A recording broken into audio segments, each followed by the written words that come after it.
The sights and sounds of the band of the Alpini, marking an important anniversary in Udine last weekend.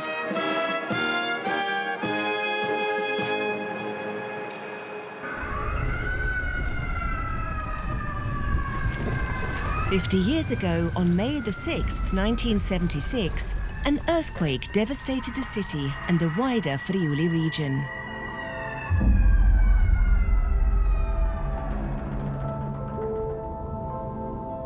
Il ricordo di quella sera del 1976 è ancora vivo nella mia mente. Abbiamo sentito una piccola scossa. Ho detto a mia moglie e mia figlia: andiamo fuori, e siamo appena usciti che è arrivata la scossa tremenda delle 9. Abbiamo sentito la prima scossa. Abbiamo visto tutto Osopo levarsi un grande fumo e vedevi il cielo rosso che non so. Ho l'immagine di questi ricordi, questi fumi, fuochi, bombole di gas che scoppiavano. È stata una cosa terribile.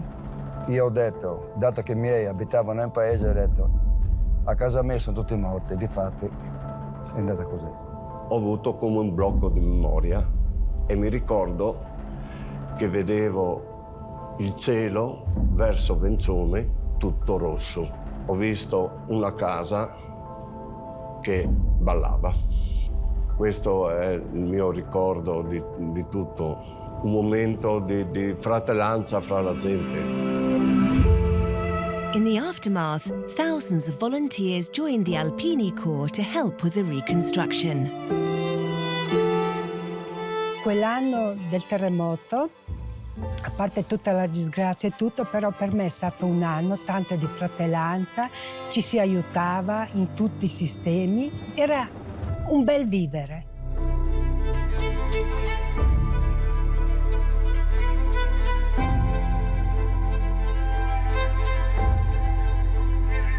Abbiamo perso case, cose e abitudini, ma non la voglia di rialzarsi. E lo rifaremo sempre. Il Friuli si è rimesso in piedi col lavoro, con la dignità, aiutandosi l'un l'altro. L'Udinese per noi non è solo una squadra, è un pezzo di casa. Un modo per sentirci comunità.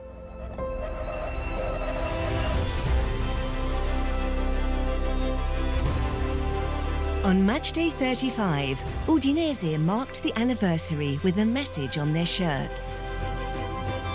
Friuli thanks everyone and doesn't forget. Still to